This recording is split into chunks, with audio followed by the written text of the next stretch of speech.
You're listening to The World at 8 with Lynn Mozart.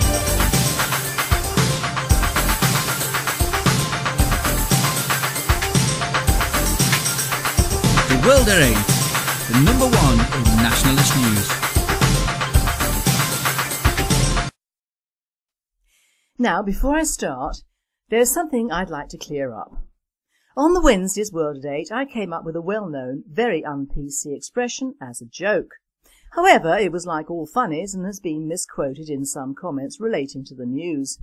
Now, the sentence in several comments read, "Just like the hole in a black man's backside, it isn't fair."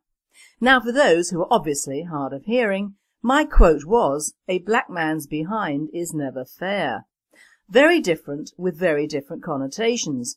Mine was funny, the other is crude and not. Kugelschreiber, please note, this was in my thought for the day and is not, to my knowledge, party policy. Highlights of the news today, Monday the 8th of April. Muslim Council vows action to stop children being groomed for sex. Sharia courts putting women at risk, CPS warns. Sixth person charged in Met trafficking ring investigation. Baroness Maggie Thatcher dies at 87. Young Spaniards give up on job hunting. NGOs cite opposition to mosque building as Islamophobic. Mosque building shifts into high gear. Christian persecution, 6 quick takes. Freed Egyptian cleric, Muslims should hate Christians. Attack on Christians in Egypt comes after a pledge.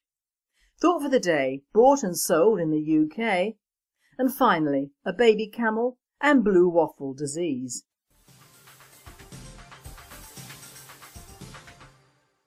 UK news. Muslim Council vows action to stop children being groomed for sex. From the BBC, Sheikh Ibrahim Margaret said Muslims have a religious duty to report sexual grooming. The Muslim Council of Britain has said it will take action to prevent girls being groomed for sex. Sheikh Ibrahim Margaret of the council said people were sometimes reluctant to speak out, but they have a religious duty to do so. He said the council was working with groups including the NSPCC, police and Muslim organisations to educate people.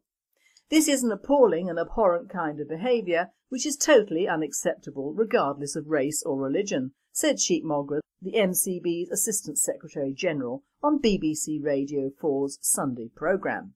Some of these perpetrators who have recently been convicted happen to be from the Muslim community, so we need to be at the very front of the voice that is condemning this. World at 8 says, close but no cigar, and as we all know, close only counts in horseshoes and hand grenades. The media, police and government all conspired to hide the crimes of a segment of a community simply because they were Muslim, and still do so. As the BBC reports, Mohammed Shafiq, Chief Executive of the Ramadan Foundation, which aims to promote better understanding between Muslims and non-Muslims, said on-street grooming was a significant problem for the British Pakistani community. There should be no silence in addressing the issue of race, as this is essential to the actions of these criminals, he said. They think that white teenage girls are worthless and can be abused without a second thought. It is this sort of behaviour that is bringing shame on our community. They then go on to say, but police said grooming was not a racial issue, with Assistant Chief Constable Steve Hayward of Greater Manchester Police saying the case was about adults preying on vulnerable young children. It just happens that in this particular area and time, the demographics were that these were Asian men, he said. MP Keith Vaz also said no particular race or religion tended to be involved. There is no excuse for this kind of criminality, whoever is involved in it, but I don't think it is a particular group of people. I don't think it's a particular race or religion, he said. The Child Exploitation and Online Protection Centre, CEOP, said child sexual exploitation spanned all cultures and ethnicities. Enough said. The media, police and government are unable to admit they have ignored this particular criminal enterprise for generations. Sharia courts putting women at risk, CPS warns. Sharia courts are putting women at risk of violence from abusive husbands, the Crown Prosecution Service has warned. Josie Ensel, writing for The Telegraph, gives the BBC's Panorama programme on Sharia courts, airing tonight, a good advertisement. Josie summarises, the courts, which issue rulings according to Islamic law, have been found to be giving Muslim women advice which experts warned may place them in danger. Undercover filming in some of the 85 councils operating in mosques and houses across the country has revealed that the courts, which are run by Sharia councils, are ruling in favour of men meeting estranged wives or having access to children when they have been found to be abusive. Sharia law has no formal place in any of Britain's legal systems. However, the investigation found courts in London which follow it were making rulings on domestic and marital issues according to Islamic law, which appeared at odds with English family law. Although they are not legally binding, those who were subject to the rulings themselves felt they had to follow them as a matter of religious belief, or because they felt under pressure from family and community to do so. In one case, filmed by a BBC reporter for the Panorama documentary, an Islamic scholar from a Sharia council ruled in a custody dispute that the children should be taken away from their mother and be placed with their reportedly violent father. When she told the Islamic scholar of the domestic violence she and her children had suffered, his advice was not to inform the police, as that would be the very, very last resort. Nazir Afzal, the head of the Crown Prosecution Service in the northwest of England, who is a Muslim, has spoken out against honour-based domestic violence, said he was disappointed but not surprised by what he was shown. Most of them are absolutely fine, but there are some who are putting women at risk, he said of these courts, and doing so for ridiculous reasons, namely that they are somehow responsible for the abuse they are suffering. The Secrets of Britain's Sharia Court airs Monday the 8th of April at 8:30 on BBC One. World at 8 says, the BBC and Nazir Afzal, there is nothing fine about these Sharia courts. They have absolutely no place in British law or society. They are no better than the Inquisition or the vigilante justice. They are wrong. But Afzal always treads a very fine line between his culture and the British media. Softly, softly, catchy monkey. Sixth person charged in Met trafficking ring investigation.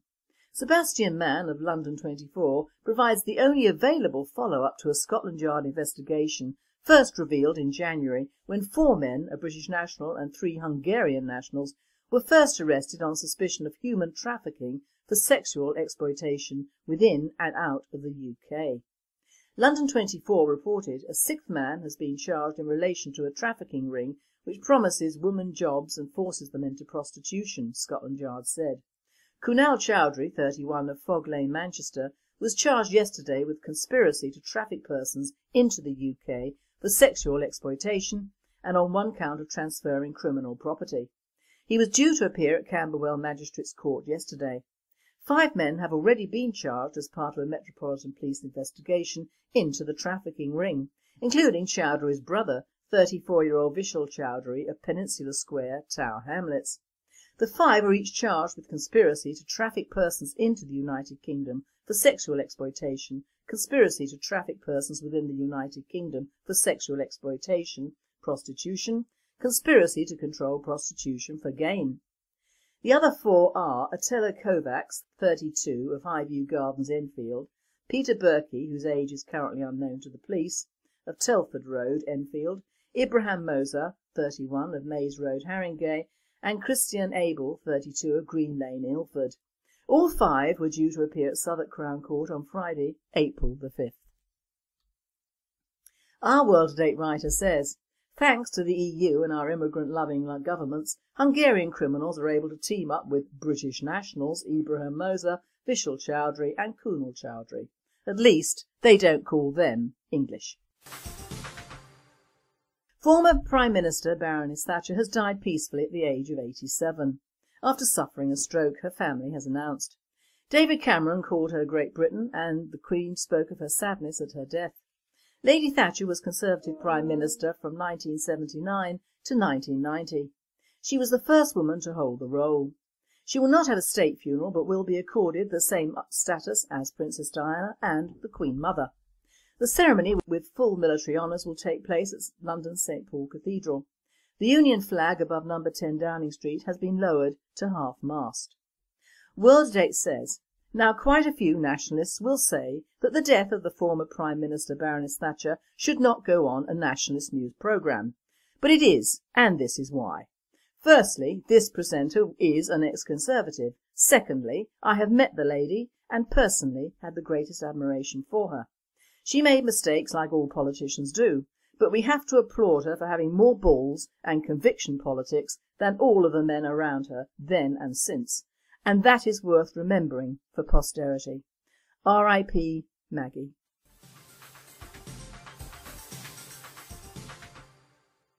European news. Young Spaniards give up on job hunting.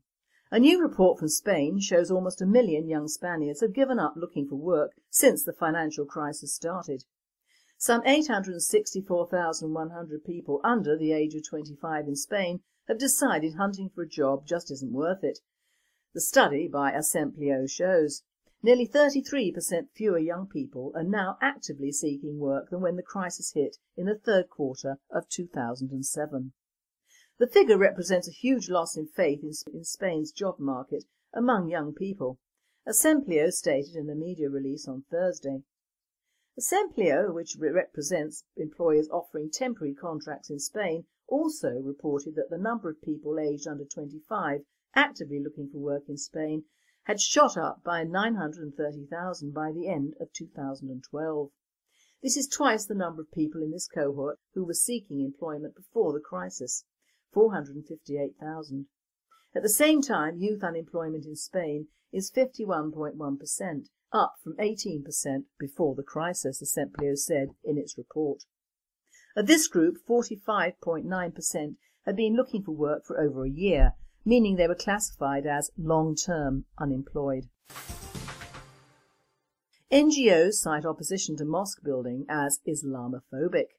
The European Network Against Racism, ENAR, has called on the EU to recognise Islamophobia as a specific form of racism. NR claims that opposition to mosque building projects is a sign of hatred towards Muslims and is a manifestation of Islamophobia. The construction of new mosques across Europe has become a political hot potato.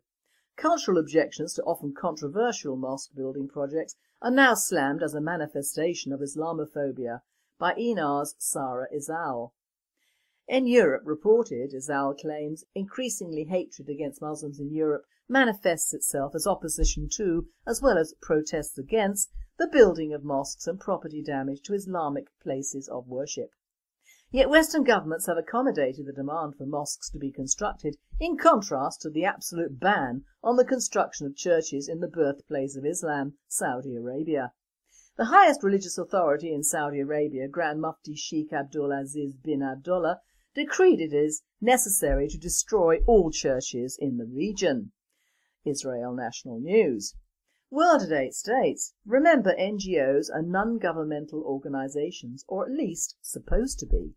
But ENR lists its stakeholders in 4 main groups of stakeholders. ENR members and the broader anti-racist community, including migrant and refugee organisations, the European institutions and governmental actors, social change and human rights civil society, and finally, foundations and the business community. ENAR doesn't appear to class itself as an NGO, but it does appear to have governmental backing, according to its stakeholder group. Early research has yet to yield its source of governmental funding. Mosque building shifts into high gear. In Spain, there are signs that Islam will dominate once again. Hizrat Mirza Masroor Ahmed, spiritual leader, Ahmadiyya Community, Spain. From Belgium to Greece and Spain into Germany, 2000 is shaping up to be yet another banner year for the construction of mosques in Europe. In Belgium, work is about to begin on the construction of a mega mosque in Liège, the third largest city in the country. The largest mosque in Wallonia, the French-speaking region of Belgium, will be built on an 11,000-metre site on a 118,000-foot plot and will consist of a main building with a capacity for 1,000 worshippers, a library, a cafeteria and several shops. The Mayor of Liège, Willy Demeyer, banned a protest march against the mosque that was to have been held on March the 30th. My role is to avoid excesses and problems of public order, he said. In Germany, Muslims in the northern city of Hamburg are converting former Capernaum Church, a cultural heritage site, into a mosque. In the southern Germany of Munich, local politicians are debating where to build a massive mosque complex known as the Centre for Islam in Europe, Munich. The 65,000 feet mega project, which will cost an estimated €40 million, is designed to be a key food. Try saying that one, mate. The 65,000 foot mega project, which will cost an estimated €40 million, is designed to be a key strategic platform for spreading Islam throughout Europe. In Greece, which is effectively bankrupt, the government has pledged to spend €1.1 million to build an official mosque in Athens for the city's expanding Muslim population. In Ireland, city planners in Dublin have given the go-ahead for the construction of a sprawling mega mosque complex which will cater to Ireland's growing Muslim population. The massive €40 million Islamic Cultural Centre will be built on a 6-acre site in Clongriffin. In Luxembourg, a Muslim group called Les Justes Milieux is engaged in a fundraising drive to collect €1.8 million to purchase the ground floor of a building that currently houses a makeshift mosque in downtown Luxembourg City. In Scotland, St John's Episcopal Church in Aberdeen has become the first church in the United Kingdom to share its premises with Muslim worshippers. In Spain, Muslims inaugurated a new mosque on March the 21st in the northern Basque town of Portugalete. And the list goes on. World Today states, the irony of this is not lost, as in today's national headlines, that ghastly PC Marxist organisation, the EHRC, is promoting that Druids, vegans, green activists and atheists should be allowed to follow their beliefs in the workplace. Now in the UK, Christians are not allowed to follow their beliefs in the workplace, so why should all the other offshoots of whatever be promoted? It is no mistake it is the EHRC pursuing this, as it will once again bring nonconformism to the workplace, which is already marginalised by peoples of different religions anyway. It is a move back to the dark ages yet again by these PC idiots, and will probably be welcomed by even greater idiots.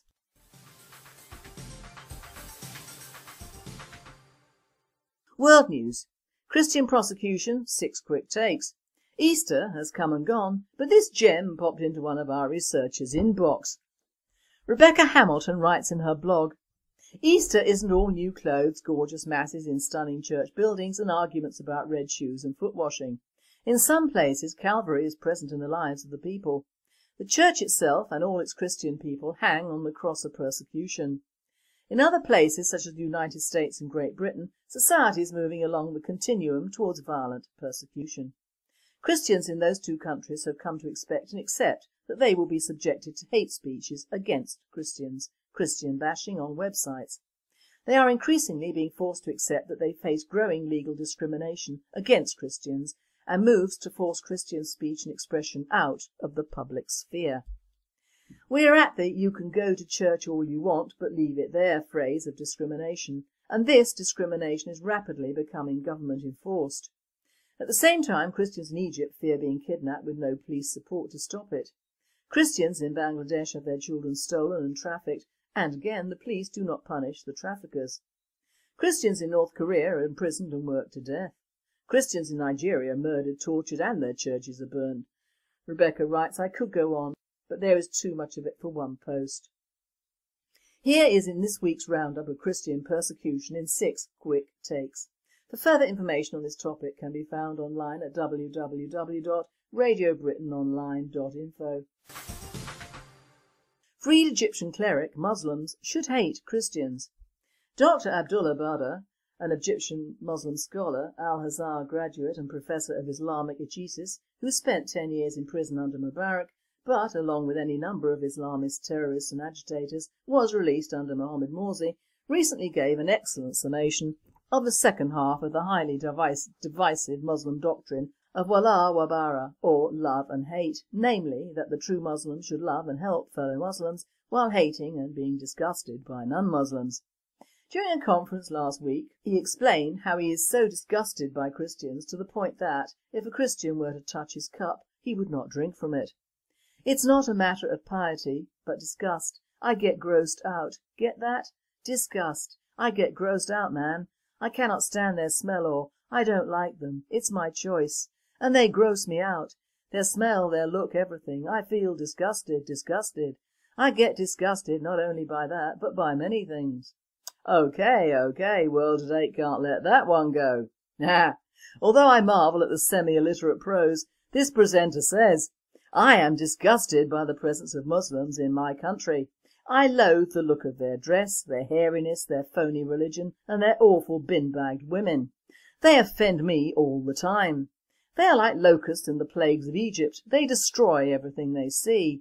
They are a blight from the netherworld, and we need a selective plague to wipe them all out, destroy their mosques, and bring back order to our society, culture and religion. How's that then? I have a way with words, innit?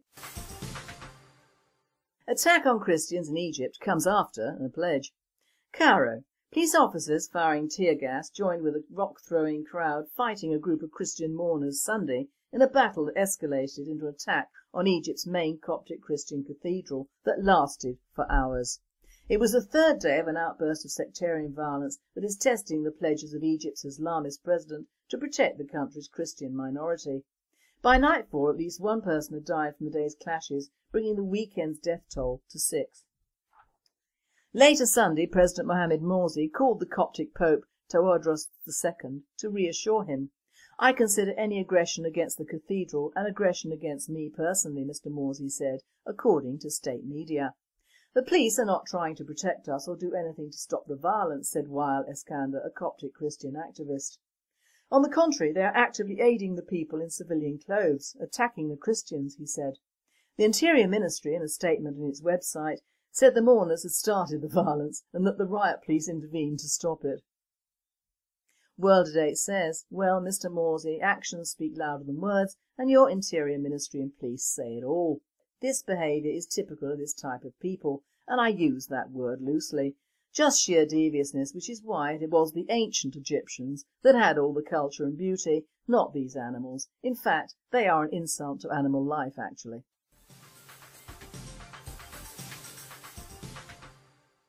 Thought for the day, bought and sold in the UK?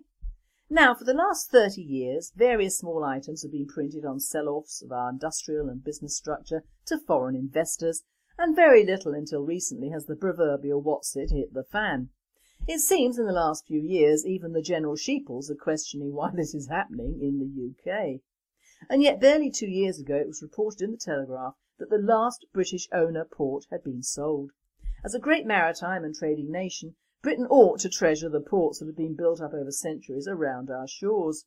Yet despite their vital importance to our economic and military security, barely a murmur of protest has been heard as the great publicly quoted companies that own them have been sold to foreign-based firms, one by one.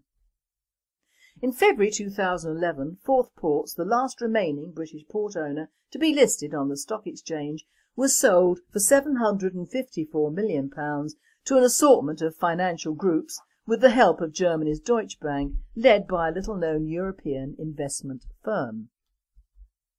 This means that we Brits do not own our own entries and exit into our own country. This must affect fishing rights and port of entries of foreign ships. Does this final disaster mean we'd have to take plague ships or chemical waste into this country for profit of a German-based ownership? Do our governments ever really take on board the larger picture that this and other takeovers can lead to? What happens if we ever have another world war along the lines of the last two? How can you ship out troops, if indeed we have any left, from a German-owned port to fight maybe in Germany? Although the well-known laugh line is that the Third World War will be over in a few seconds, I'm not laughing at this one. And although this is big business operating, it is not prerequisite of the Conservative governments or Lib Dem coalitions. As soon as Labour and Brown got into power, what did? They sold off our gold reserves just before the price of gold hit a high. Great business minds think alike here. In fact, I don't believe we own a toll road in this country. I think some are French owned, but when I googled owners of British toll roads, the answer came up with it doesn't exist, which flummocked me somewhat. That is the British aspect, of course.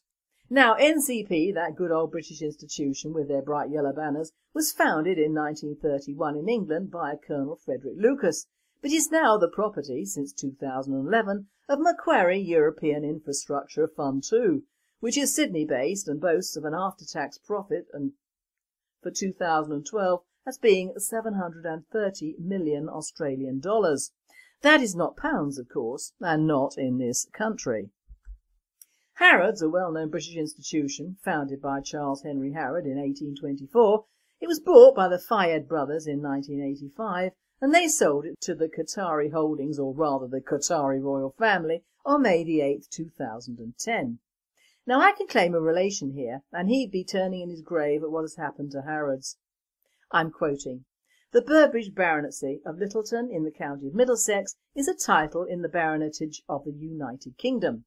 It was created on the 25th of January 1916 for Richard Burbridge. He was managing director of Harrods between 1890 and 1917. He was succeeded by his eldest son, the 2nd Baronet. He was chairman of Harrods. His son, the 3rd Baronet, was chairman and managing director of Harrods.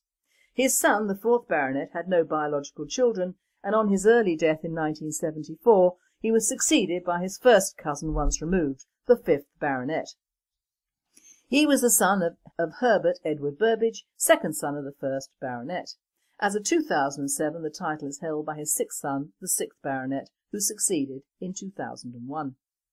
Sir Richard Woodman Burbridge, 1872 to 1945, was a cousin to my grandfather's family, the Scammels, who started off building carriages in Spitalfields and later progressed to trucks and tanks.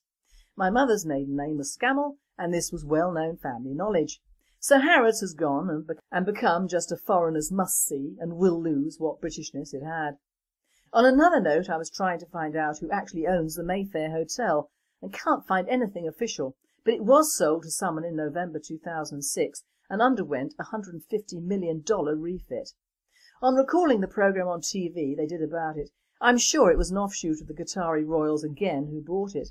In fact, they seem to own all the very old traditional hotels and shops that used to belong to us British on our own home soil.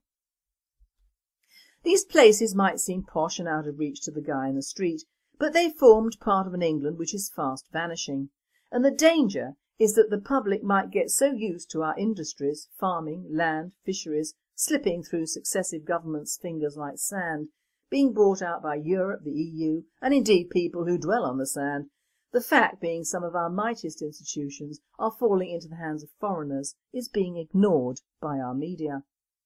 After all, if you have a country or people who can see that changes over the last 30 years encroach on their activities and freedoms and do nothing, what can you do when huge takeovers and buyouts are taking place under our noses and not even reported?